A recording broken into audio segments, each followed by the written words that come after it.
Amen. Praise the Lord. God bless you sa ating beloved co-preacher, beloved Brother Paul. Tayo po'y manalangin. Opo, dakilat mapagpala mong banal, Diyos na makapangyarihan sa lahat.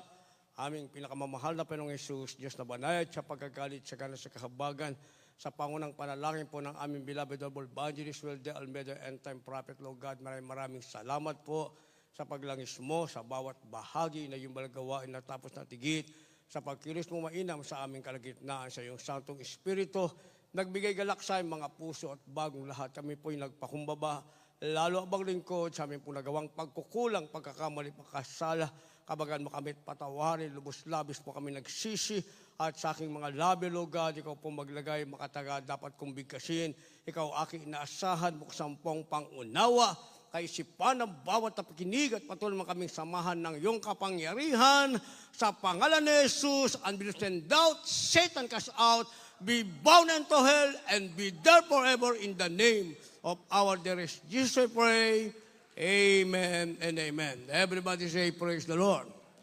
Una tigit sa lahat, ang pinakamataas na pagpupurit, pasalamat, kawalhatian at kadakilaan ay tangi lamang sa ating Diyos na buhay at makapangyarihan, walang iba sa ating pinakamamahal na Yesu Kristo. At ako po'y nagpaabot ng dobling paggalang sa ating pong beloved Double Evangelist Wilde Almeida, the End Time Prophet of our loving God. At patuloy pong ating pag-alala kailanman, hindi natin malilimutan ang mga aral at turo na iniwan ating beloved Albastan Pastor, our beloved Mama Dear. At ako'y nagpaabot ng paggalang, pagbati sa mga beloved children, ating beloved brothers in the Lord. At magandang hapon po sa inyo lahat, sa ating pinagpalang mga baguhan, sa lahat po ng ating viewers sa ating pong live webcast. Ating tatalakayin, pamagatan po nating A Spiritual Journey. A spiritual journey sa Tagalog, isang spiritual na paglalakbay. Basahin po natin ang ating teksto. Kindly po sa ating mga beloved Bible readers. In the book of the Acts of the Apostles, chapter 17, from verse 29 up to verse 31. For as much then as we are the offspring of God, we ought not to think that the Godhead is like unto gold, or silver, or stone, graven by art and man's device.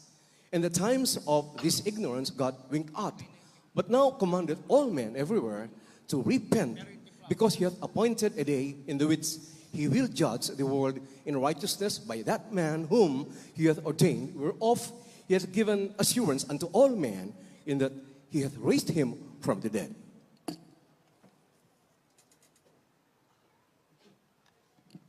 Ito po sa mga gawa, kabanatang 17, talatang 29 hanggang 31. Yamang tayo ngay lahi ng Diyos ay hindi 17, kabanatang 29 hanggang 31. Isasabay po natin Matthew chapter 7, verse 13, 14, and verse 21. Yamang tayo ngay lahi ng Diyos ay hindi marapat nating isipin ng pagka-Diyos ay katulad ng ginto o ng pilak o ng bato na inukit ng kabihisnan at katalinuhan ng tao. Ang mga panahon ng kahangalan ay pinalipas na nga ng Diyos. Tatapos ngayon pinag-uutos niya sa mga tao na magsisi ng lahat sa lahat ng dakop. Sapagkat siya'y nagtakda ng isang araw na kanyang ipaghuhukom sa sanlibutan ayon sa katwiran sa pamamagitan ng lalaking kanyang itinalaga, na ito'y pinatunayan niya sa lahat ng mga tao nang siya'y buhayin niyang maguli sa mga patay. Amen. Gospel, Matthew chapter 7 from verse 13 and the following, the succeeding verses. Verse 13 of chapter 7.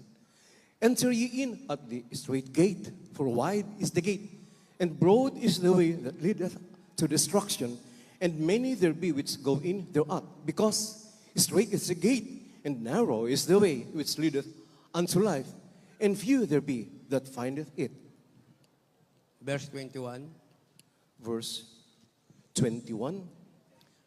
Not everyone that saith unto me, Lord, Lord, shall enter into the kingdom of heaven, but he that doeth the will of my Father which is in heaven. God bless you po. Dito po sa Mateo Kapitulo 7, versikulo 13, 14, talon sa 21. Kayo magsipasok sa makipot na pintuan, sapagkat walog ang pintuan at malapad ang daan patungo sa pagkapahamak, at marami ang dooy nagsisipasok. Sapagkat makipot ang pintuan at makitid ang daan patungo sa buhay, at kakaunti ang nakakasumpong noon. Dito po sa 21. Hindi ang bawat nagsasami sa akin, Panginoon, Panginoon, ay papasok sa karyan ng langit, kundi ang gumaganap ng kaluban ng aking Ama na nasa langit. Palakpakan po natin ng isang malakas na palakpak ang ating malabay noon. Sabay-sabay po tayong pamalakpak ng may gala.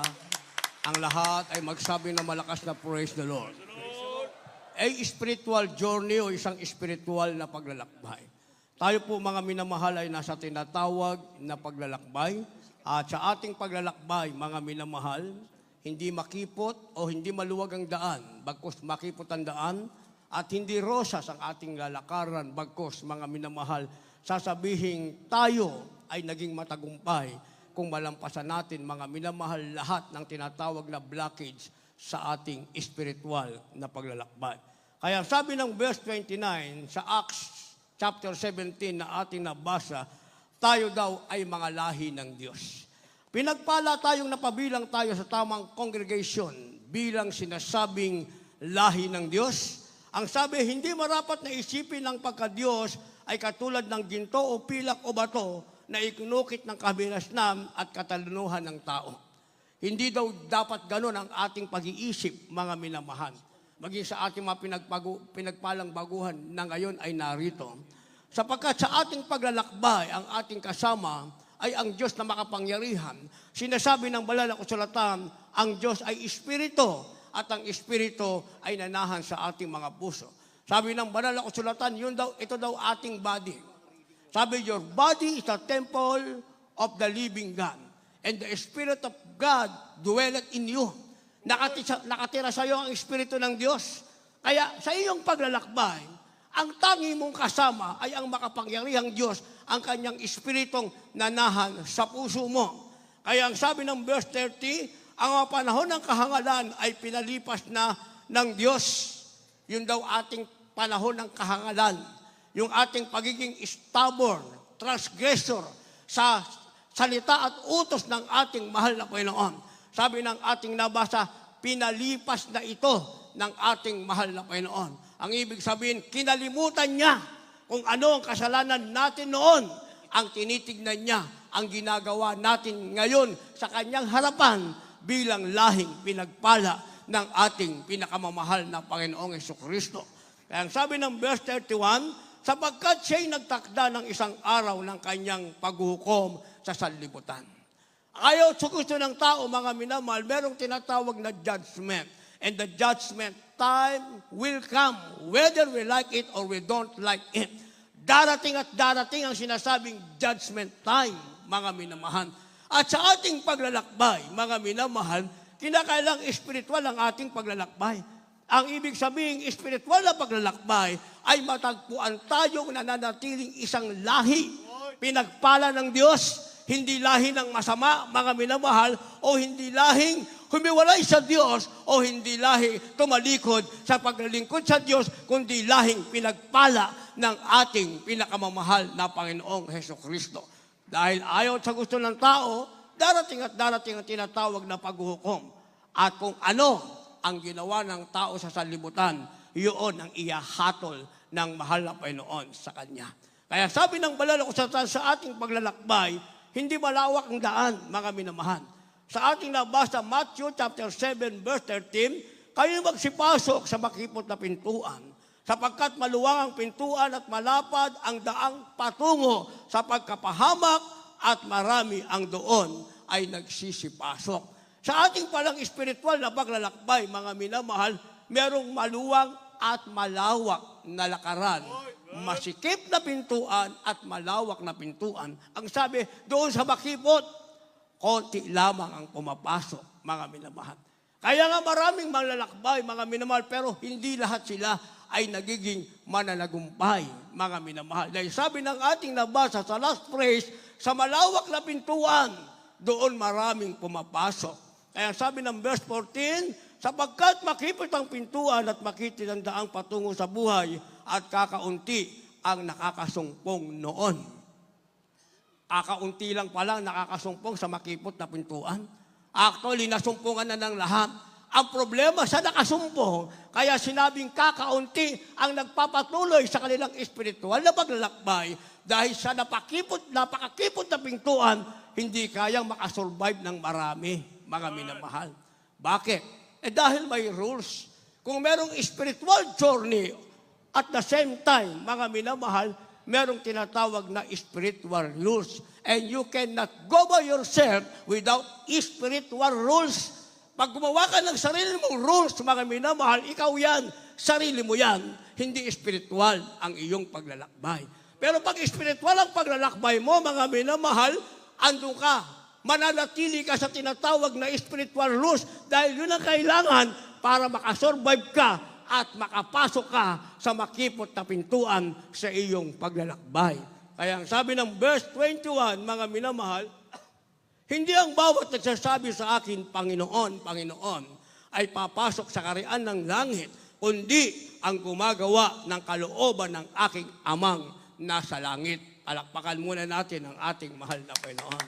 Kaya maraming tumatawag sa Panginoon, mga minamahal. Amen? Ngayon, pag hindi ka wise, kung hindi mo kilala ang Diyos, mga minamahal, at mahilig kang manood ng kung ano-anong pinanonood, mga minamahal, madadaya ka. Kahit na nakamaong, pagpatong ng kamay, biglang may sisigaw, gumaling! O, hindi ba? Minsan naka-t-shirt lang, may kwintas pang malaki. Pag pinatong yung kamay, sasabi, gumaling! Kahit namang gumaling ka, mga minamahal, kung kahit gumaling ka pa sa karamdaman mo, kung wala naman si Kristo sa puso mo, basahin mo ang banal na kasulatan, ang demonyo nagpapagaling. Ang hindi kayang gawin ng demonyo, yung daling ka sa buhay na wala hanggan sa piling ng ating mahal na Panginoon. Dahil ang demonyo may sarili siyang kaharian, mga minamahal. Kaya nga, gagayahin ng demonyo kung ano ang ginagawa ng makapangyarihang Diyos. Pero meron siyang isang bagay na hindi kayang gawin, ang baguhin na tao at dalin sa buhay na walang hanggan. Naintindihan natin. Hindi sapat na tumatawag ka sa Panginoon. Sabi ng ating nabasa, mga minamahal, ang papasok sa langit ay yun lamang gumagawa ng kalooban ng ating amang nasa langit. Kaya pagkatapos ng spiritual journey, meron tayong tinatawag na from God's viewpoint. From God's viewpoint. Ang ibig sabihin niyan, mga minamahal, pananaw mula sa pananaw ng Diyos. From God's viewpoint, ang ibig sabihin, mula sa pananaw ng Diyos. Kasi ang tao meron siyang sariling viewpoint. Tayo meron tayong sariling viewpoint. Kaya nga maraming sasabi, sa Jesus Miracle Crusade. Sa kanila maraming gumagaling. Tayo rin, magpagaling din tayo. Kahit naman sino pwedeng magpagaling, hindi ba? Bumayad ka ng 10 tao magsisisigaw dyan na siya'y gumaling siya, magaling na siya, mga minamahal. Pero ang tanong, nabago ba ang buhay niya? Hindi ba? Tayo, hindi tayo binayaran para sumigaw na gumaling. Tayo mismo ang nagsasabing, gumaling tayo sa kapangyarihan ng Diyos ng ating mapakinggan ang pangangaral na may kapangyarihan mula sa ating mahal na magulang sa Panginoon. Yung ketong ko. Marami na akong pinuntahan, hindi naman gumaling yung aking karamdamang ketong, mga minamahal. Dito, isang gano'n lang, dumalo akong may ketong, pagkatapos manalangin, umuwi ako walang ketong, hanggang ngayong walang ketong, by faith hanggang rapture, walang ketong. Nagbago naman ang aking buhay, mga minamahal. Kaya nga sinasabi ko, isa na lang ang kulang sa akin, yung rapture, yun na lang ang aking hinihintay, mga minamahal. Kaya pag sinabing pagpapagaling, maraming pwedeng gumawa niyan. Mga minamahal, maraming pwedeng gumawa kasi yan ang kanilang pananaw, mga minamahal. Pero merong sinasabing pananaw na mula sa Diyos. Sinasabing from God's viewpoint. Ano ba yung pananaw na mula sa Diyos? Kanya.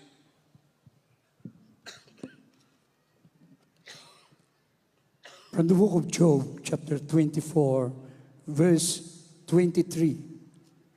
Though it be given him to be in safety, whereon he rested, yet his eyes are upon his ways. Amen.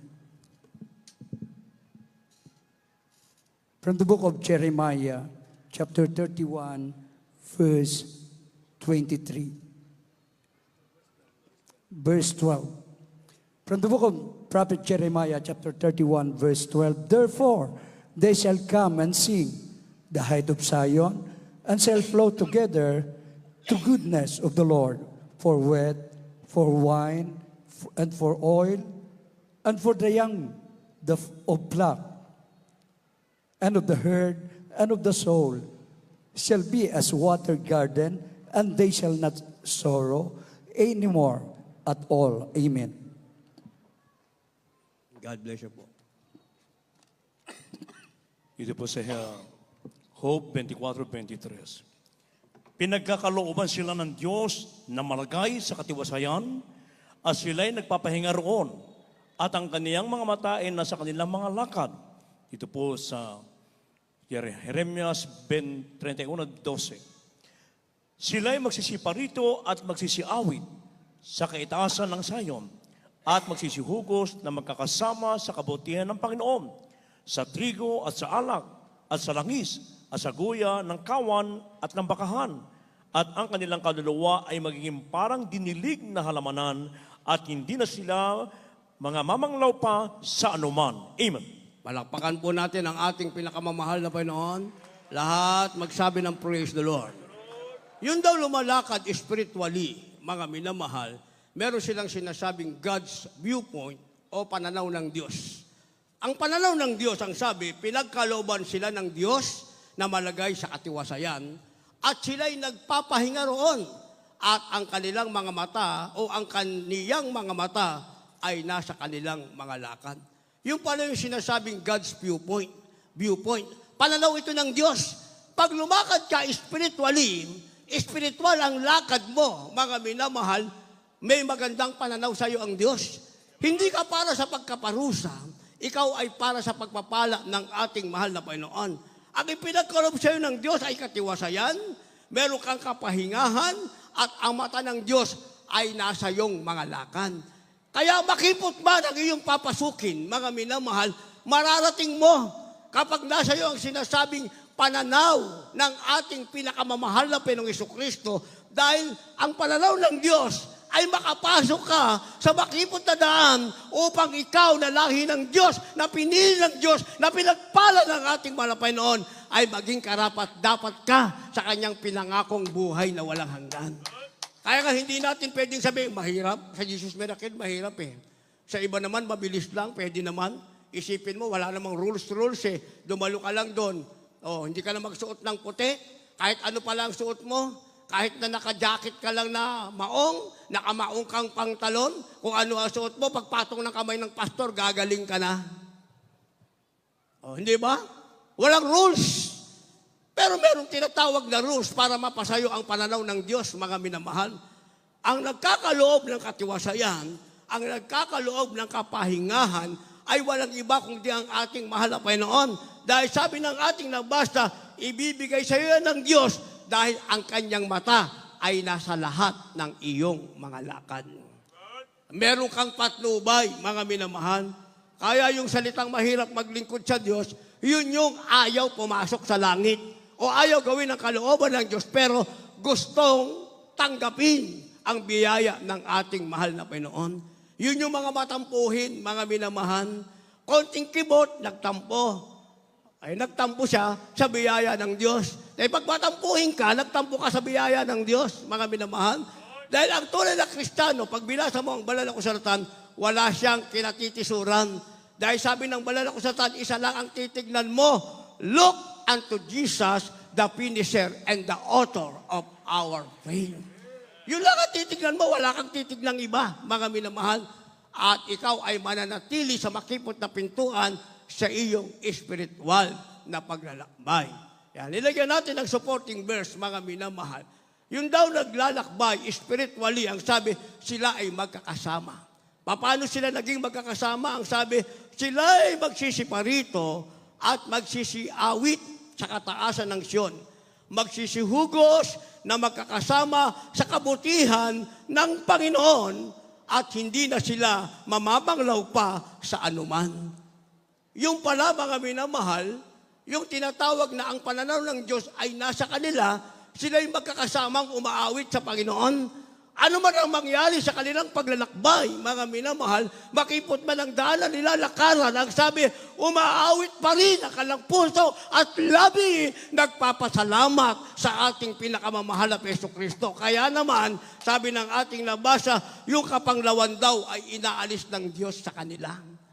So, meron kang pagsubok, pero wala ka sa kapanglawan. Naintindihan natin yon. Iba yung nasa trials ka na, nasa kapanglawan ka pa. Ang tunay na Kristiyano, pagdating ng trials, mga minamahal, masaya siya. Dahil muli niyang makikita ang kapangyarihan ng ating pinakamamahal na Panginoon. Ako, nag-overnight prayer ako doon sa Marilao. Medyo mapanglaw ako eh. Dahil yung site engineer natin, nag-text. Sabi niya, umulan daw ng napakalakas. At pagkatapos, nag-overflow yung tubig, mga minamahal. Akala ko doon sa ginawa namin na doon sa porch ba. Naglagay kami doon ng pansamantalang canopy. Nung pala, mismo doon sa loob ng venue, mga minamahal. Di nasira yung ating pin light, napakamahal noon, 750 ang isa. Di after overnight prayer, hindi ako umuwi, kailangan ako mag-repair noon para sigurado. Papasukin mo yung loob ng Kesame. Kaso, hindi ako nakatulog. Ang sama ng aking pakiramdam. Para akong may trangkaso, mga minamahal. Tawa, pag sabi ng ating ginagalang mahal pastor, palagi nating napakinggan, ang sabi, mga minamahal,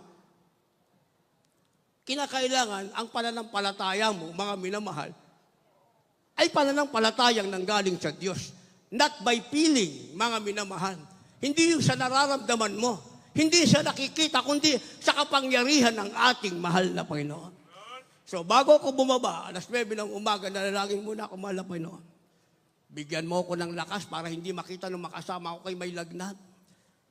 Kasi uso yung mga ubo-ubo ngayon, mga lagnat-lagnat, mga minamahal. Kaya na kailangan ma-fix ang problema. Pinasok namin yung Kesame, kaya pala nag-overflow, hindi pala sa gutter. Yung palang clean out niya, mga minamahal, hindi naduktungan. Ay, di na-repair. Siyempre, ando ka ba naman sa loob ng Kesame? Kalahating katawan mo, nasa loob ng Kesame. Hatak dito, hatak doon, baon dito, baon doon. Pinawisan ako ng husto. Pagbaba ko sa Kesame, wala na yung lagnat ko. O, di meron pa kaming isang na-repair, mga minamahal. O hanggang ngayon, wala na. Di ba? Yun ang sinasabi, mga minamahal, na kapag ang pananaw ng Diyos ay nasa iyo, nasa trials ka man, nasa trouble ka man, sinasabing wala kang kapanglawan. Dahil sa trials mo, magagalak ang puso mo na kasama mo ang ating pinakamamahal na Panginoong Hesukristo. Isipin nyo, wala akong tulog. Siyempre, kaiisip mo sa problema, hindi ka talaga makatulog. Nakatulog ako, mag-aalas 6 na ng hapon. Siyempre, paswelduhan na ng mga manpower natin yan, mga minamahal. Hindi ba? Nakatulog naman ako. Nagising ako ng mag-aalas 12 na ng hating gabi. 11:45, mga minamahal. Sabi ko, mahal na Panginoon, magpupuri na ako. Kasi dito ako magpipreach eh. Dapat alas 3 pa yung puri. Mga minamahal, ginising na ako ng mahal na Panginoon. Wala naman na yung lagnat ko, hindi na bumalik, o di nagpuri na ako. Mahal na Panginoon, lakas lang ang kailangan ko. Huwag mo lang akong paubuhin. O, kita nyo, hindi pa ako umuubo. Hindi ba? Okay. Ibig sabihin, pag nasa iyo ang pananaw ng Diyos, anuman ang kalagayan mo, ang sabi, wala ang kapalngawan sa iyo, ang makikita mo, ang kapangyarihan ng ating pinakamamahal na Panginoong Kristo. Ang sabi mga minamahal, yung lumalakad spiritually, sila ay magkakasamang nagsisihugos o maawit na may pasasalamat sa kaitaas-taasan sa ating pinakamahal na Hesus Kristo. Kaya ang pagpupuri natin sa Diyos, itong ating pananambahan, mga minamahal, walang pinag-uusapan. Ano man ang iyong kalagayan, pag nakarating ka sa pananambahan, napuri mo ang ating mahal na Panginoon, hindi ka pa humihingi, nasa iyo na ang katugunan ng iyong panalangin. Dahil sabi ng ating nabasa, ang mata ng Panginoon ay nakatitig sa iyong mga lakad upang bigyan ka ng katiwasayan at kapayapaan. Kaya pagkatapos nito, mga minamahal, meron sinasabing refusing the easy way. Refusing the easy way, ang ibig sabihin, pagtanggi sa madali ang daan. Kasi mga tao, mahilig sila sa instant, mga minamahal, parang noodles. Hindi ba? Mahilig sa instant, sa madalian. Walang proseso, mga minamahal. Dahil walang proseso, walang maayos na progress. Hindi naging maayos, mga minamahal, ang proseso, walang proseso, walang progress. Kaya ang sabi, pagtanggi sa madali ang daan. Anong ibig sabihin nito? Refusing the easy way. Basahin po natin. Kindly. The book of Proverbs, chapter 14, verse 12. There is a way which seemeth right unto a man, but the end thereof are the ways of death. The book of Daniel, chapter 1, verse 12. Prove thy servants, I beseech thee, 10 days, and let them give us pulse to eat and water to drink. Verse 15. And at the end of 10 days, their countenances appeared fairer and fatter in flesh than all the children which did eat the portion of the king's meat.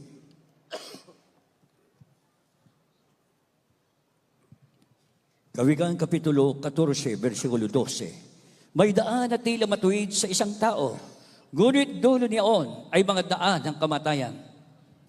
Dito po maminaman sa Daniel Kapitulo 1, ang talatay 12, talon sa 15. Ipinamamani ko sa iyo na subukin mo ang iyong mga lingkod na 10 araw at bigyan mo kami ng mga gulay na makain at tubig na mainom. Dito sa 15. At sa katapos-tapos sa 10 araw ay napakitang lalong maganda ang kanilang mga mukha at sila'y lalong mataba sa laman kaysa lahat ng binata na nagsisikain ng pagkain ng hari. Palakpakan po natin ang ating mahal na Panginoon. Yung malakas na palakpak, yung lumalakas sa spiritual na daan, masayang pumapalakpak ng may galak. Huwag niyong tipirin niya yung palakpak, lahat magsabi ng praise the Lord. Pag nag-rapture na't naiwan kayo, kahit pumalakpak kayo ng pumalakpak, wala nang makikinig ng palakpak nyo. Wala nang Diyos na matutuwa sa langit.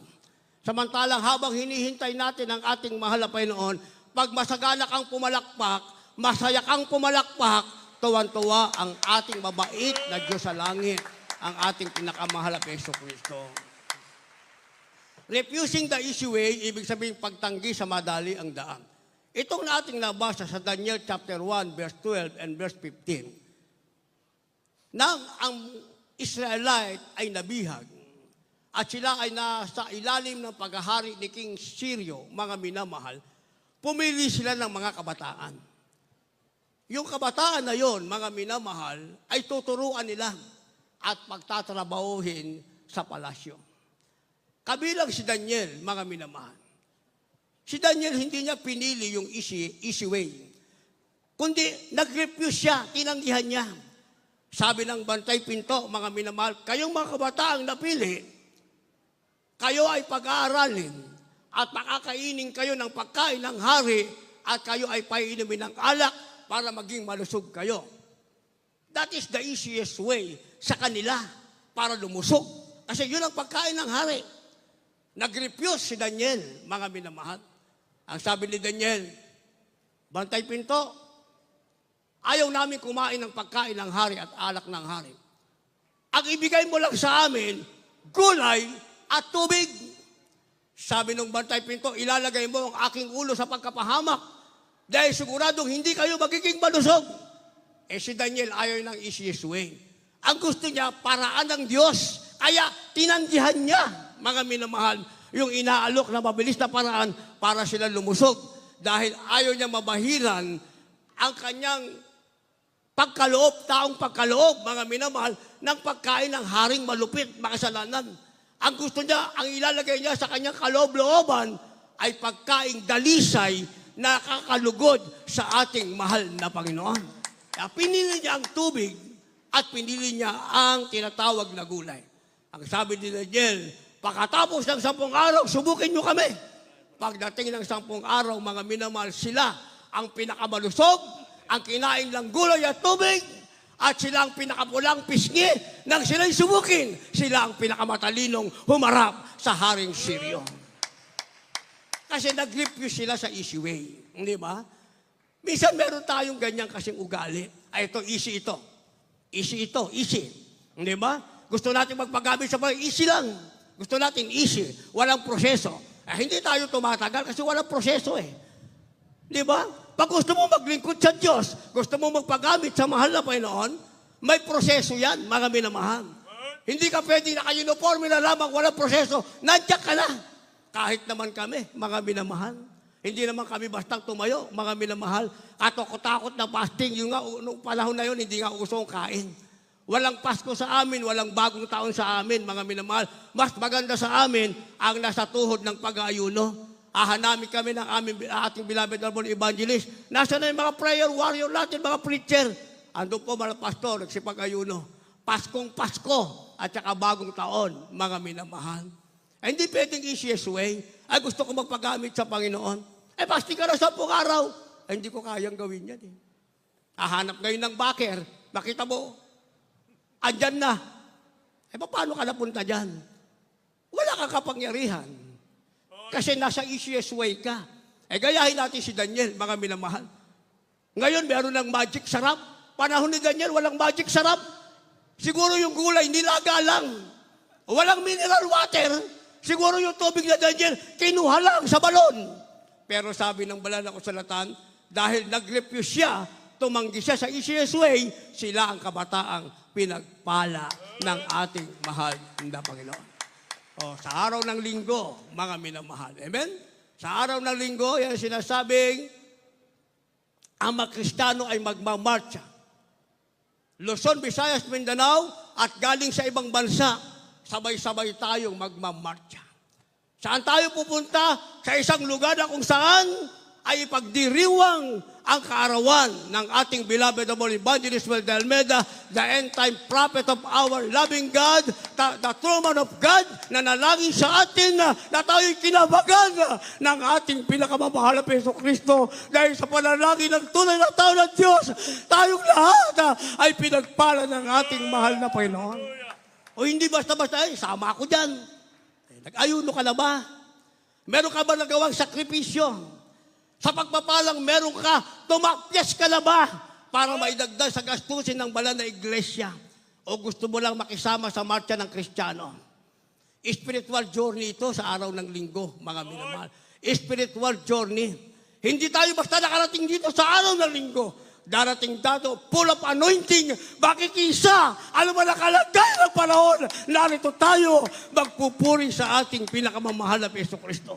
Ano mang oras tayo matapos, may galak ang ating puso, hihintayin natin ang katapusan ng gawain na uuwi tayong taglay ang pagtatagumpay galing sa ating pinakamamahal na Hesus Kristo. Hindi pwede tayo na sa easiest way, mga minamahal. Kung kinakailangan, kung gusto mo ng tagumpay, mga minamahal, kinakailangan ng sakripisyo. Naniwala kayo ron, mga minamahal? Hindi mo pwede, you cannot get yung isang bagay in just easiest way. Hindi mo yan makukuha sa madali ang paraan, mga minamahal. Ang pagtatagumpay ay nagiging matagumpay dahil merong tinatawag na sakripisyo. Itong ating pinagpalang iglesia, bakit na itayo? Maging si Satanas at Hades ay walang kapangyarihan. Bakit? Dahil ang ating mahal na magulang sa Panginoon ay dumaan sa proseso ng pagsasakripisyo. Sakripisyong hindi kayang tumbasan. Sakripisyo kung pag-uusapan lamang, papatakang yung luha. Kung i-imaginein mo, mga minamahal, sa ating sarili, hindi natin kaya. Pero nagawa ng ating mahal na magulang sa Panginoon. Kaya paulit-ulit nating sinasabi sa kanilang mga sakripisyo, tayo ang lubos na pinagpala ng ating pinakamamahal na Panginoon. Kaya sa araw ng linggo, pupunta tayo rito hindi dahil para makadalo lamang, mga minamahal. Meron tayong sakripisyo. Meron pang natitirang araw, mga minamahal, para makapag-ayuno sa abot ng inyong makakaya, lalo na sa lahat ng ginagamit ng ating mahal na Panginoon. Walang dahilan, mga minamahal. Walang dahilan. Walang dahilan din. May trabaho kasi ako eh. Hindi kasi second month ko na ngayon eh. Maraming dahilan eh. Kung sa linggo na mag-rapture, ano pa dadahilan mo? Kung sa linggo na mag-rapture, may dahilan ka pa ba? Yung bang trabaho mo, idadahilan mo pa? Yung pagiging 2 buwan mo, idadahilan mo pa? Naiwan ka na sa rapture? Wala nang dahilan. Pero kung walang dahilan, ginawa natin ang kalooban ng Diyos, magkakasama tayo mga minamahal, nag-refuse sa easiest way, sumama tayo sa sakripisyo, tayo ang tatanggap ng gantimpala ng ating malapay noon. Kung hindi pa mag-rapture, mananatili tayo sa sinasabing spiritual journey. Bakit? Dahil ang Diyos, mga minamahal, hindi niya kinalilimutan ang kahit maliit mong ginawa, alang-alang sa ating pinakamamahal na Pinoong Kristo. O kailangan natin ng volunteer, mga minamahal. Napakaraming pangailangan, yung mga cook, mga minamahal, yung mga buhat dito. Kung wala kayong ginawa sa inyo, nag-YouTube lang kayo ng YouTube, nanood lang ng nanood, pinalakas na ang malapay ng katawan nyo, o punta kayo rito. Dito, buong maghapon, magtatrabaho kayo. Magagamit nyo ang inyong lakas, sasabihin nyo, totoong pinagaling na kayo ng ating pinakamamahal na Kristo. Ako kaya kong sabihin mahina talaga yung katawan ko, ayoko lang ipaalam dun sa mga kasama ko. Dahil pag nakita nila ang kasama nila ay mahina, mahina din sila. Ipakita mong malakas ka, kahit nangihina ka, malakas sila, lalakas ka rin dahil ginamit mo ang iyong pananampalataya. Naintindihan natin. Kaya pagkatapos nito, meron tayong tinatawag na elong obedience. Elong obedience, sinasabing isang mahabang pagsunod. Ang pagsunod natin, hindi maiksing panahon, mga minamahal, kundi panghabang panahon. Basa. From the book of Philippians, chapter 2, verses 12 and 13. Wherefore, my beloved, as you have always obeyed, not as in my presence only, but now much more in my absence, work out your own salvation with fear and trembling. For it is God which worketh in you, both to will and to do of his good pleasure.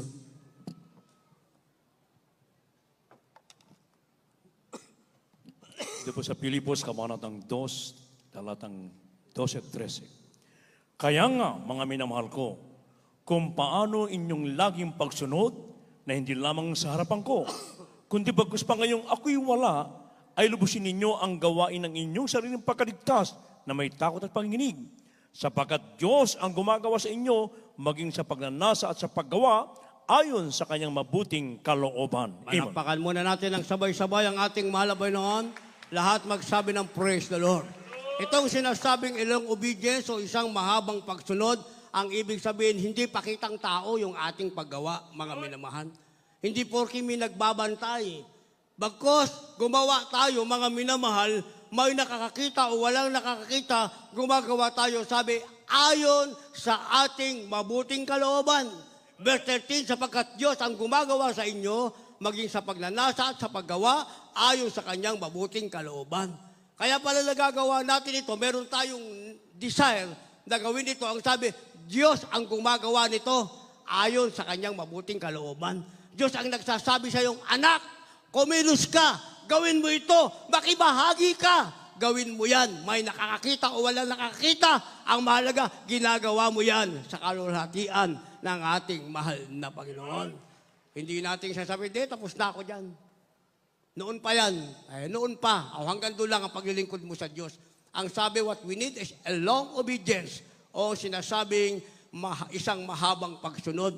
Ang pagsunod, hindi yan natatapos. Hanggat may ginagawa, kagaya na ating mahal na magulang sa Panginoon, habang ang salita ng Diyos ay salita ng Diyos, ang pagsunod ng ating mahal na magulang sa Panginoon, walang hanggang sa pagbabalik ng ating mahal na Panginoon. Hindi yung pag naisipan nating magpahinga, pahinga na tayo. Pahinga din ang tinatawag na biyaya ng Diyos para sa iyo. Kaya pag nagawa natin ang bagay na ito, mananatili tayo sa spiritual journey, meron pa tayong sinasabing a wonderful life. Ibig sabihin, isang kahanga-hangang buhay. Dito tayo magwawakas sa isang kahanga-hangang buhay. Last verse, maganda po ating manugtog, mga magbawi. In the book of Galatians chapter 3 verse 26, for ye are all the children of God by faith in Christ Jesus. The book of Galatians chapter 4 verse 7, wherefore Thou art no more a servant, but a son. And if a son, then an heir of God through Christ. Galatia Kapitulo 3, versikulo 26. Sapagkat kayong lahat ay mga anak ng Diyos sa pamagitan ng pananampalataya kay Kristo Jesus. Galatia Kapitulo 4, versikulo 7. Ano pat hindi ka na alipin, kundi anak. At kung anak ay tagapagmana ka nga sa pamagitan ng Diyos. Palakpakan po natin ang ating malapayon. Last verse na. Itodo na natin yung ating palakpak na masaya. Pagbibigay lugod sa ating malapayon. Lahat magsabi ng malakas na praise the Lord. Purihin ang ating pinakamalapeso Kristo. A wonderful life o isang kahanga-hangang buhay. Dito tayo magwawakas. Kung tayo ay nasa spiritual journey, ang sabi mga minamahal, sapagkat kayong lahat ay mga anak ng Diyos sa magitan ng pananampalataya kay Kristo Jesus. Hindi mag-fade yung ating pananampalataya. Hindi kukupas, hindi mawawala. Nasa spiritual na paglalakbay tayo. Ang sabi, tayo ay mga anak ng Diyos sa pananampalataya sa ating pinakamamahal na Kristo Kristo. Ang sabi ng chapter 4, verse 7, mga minamahal, ano pat hindi ka naalipin, kundi anak. Kung anak ay tagapagmana ka nga sa pamamagitan ng Diyos. So hindi na tayo alipin ng kasalanan ng salibutan. Sabi, tayo'y anak. At kung tayo anak ng Diyos, tagapagmana tayo ng Diyos. Ang ating mamanahin ay buhay na walang hanggan. Habang hinihintay natin yan, tayo mananatili sa ating spiritual journey. Tayong lahat ay tumayo. Meron kayong dalang baguhan. Nasa left and right wings, nasa ilalim, nasa magarahe natin. Hihintayin natin sila habang tayo umahawin. Dalhin nyo sila sa harapan. Kung uulan, dyan na lamang sa taas natin, mga minamahal, para hindi sila mabasa. Hallelujah. Tayo po umawin, awitin natin ang awiting may kagaya.